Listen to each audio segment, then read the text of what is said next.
Hello, friends. This is Senior Pastor Ben Pierce coming to you with number 12 on our list. Now, I've got to do a little bit of a background on number 12 because this is actually going to be a three-parter. So we're going to call this 12A. Today, we're looking at Psalm 34. This is a doozy. It should be higher.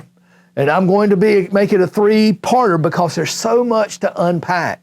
Now, were it not for the superscription that goes before the psalm, I would just say this is a great psalm and we can just teach it and move on. But it's that superscription that makes me scratch my head. You see, it's the historical setting. It's a psalm of David when he feigned insanity before Abimelech. There's so many questions that go on with this. Should David have been in Gath? Gath was Goliath's hometown. Was he working with the Philistines? Why is he faking being insane? You see, David was being a deceiver as this was going on.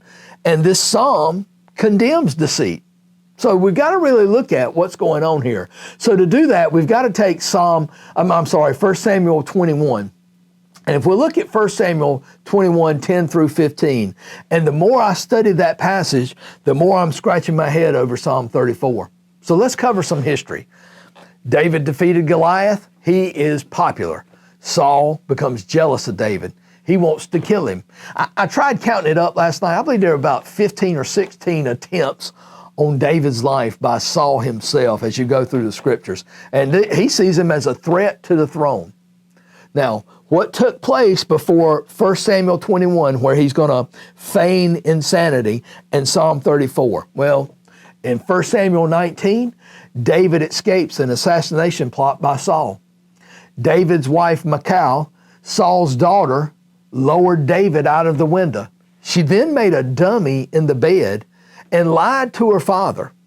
David was to appear before the king. He had Jonathan lie for him. So David flees to Nob. There, Abimelech, who is a priest, asked, "Why are you alone?" David lies again. He says, "I'm on a secret mission for Saul." And he asks for provisions and weapons. So he gives him some consecrated bread and he gives him Goliath's sword. Now this was a costly trip to Nob. Saul found out about this and he had 84 priests killed along with Abimelech. David acknowledged to Abiathar later, he says, that really was my fault. You see, and here he is in Psalm 34, David says, "And I want to seek and pursue peace." If that was at his heart, why is he lying and why is he getting Goliath's sword? You see, David leaves there and he goes to Ramah. There's 3 groups of Saul's soldiers are then sent to arrest David. Each group of those soldiers ends up prophesying. They can't arrest David. So Saul goes himself and he begins prophesying. David escapes and he runs in with, and there he has a run-in with Nabal. Now Nabal's wife is Abigail, and Abigail knows she's married a fool. And so she saves his life, but David is not seeking peace. That's the backdrop of 1 Samuel 21. David's running for his life. David's trying to save his bacon. The king is after him and after him hard. So David heads to Gath. That's Goliath's hometown. And this is one of 5 of the Philistines' major cities. He wants to remain anonymous, but you know, when you've killed the biggest man around and Saul has slayed his thousands, but David is 10,000s, that's not going to happen. So Achish, who is the Philistine king, hears about David being in town, and he places him under house arrest. Now, if you're going to understand Psalm 34, you got to go to Psalm 56. It was written at the same time, at the same under house arrest. And so that's where Psalm 56 comes into play.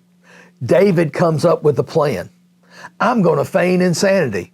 I'm going to play it up. I'm going to start drooling in my beard. I'm going to start scribbling on the wall. I'm just going to act like I've just lost my mind. Well, Achish has said, this man's crazy. Let's drive him away. So how am I going to reconcile 1 Samuel 21 with Psalm 34? Well, Psalm 56 comes in. He recalls the same period of time. He says, "When I am afraid, I will trust in thee. I will not be afraid with what men can do to me." You see, it's my opinion. that this sequence of events was recorded in 1 Samuel 21 and Psalm 34 and Psalm 56 went like this. Out of fear for Saul, David fled to Gath. He attempted to live in that city without revealing his identity, but he was discovered. The king of the Philistines, he learned of David's identities. He puts him under house arrest. And rather than trusting in God, David decides, I'm going to work from pragmatics. I'm going to take matters into my own hands, and I'm going to come up with the scheme. So he acted out of fear of men and not out of fear of God.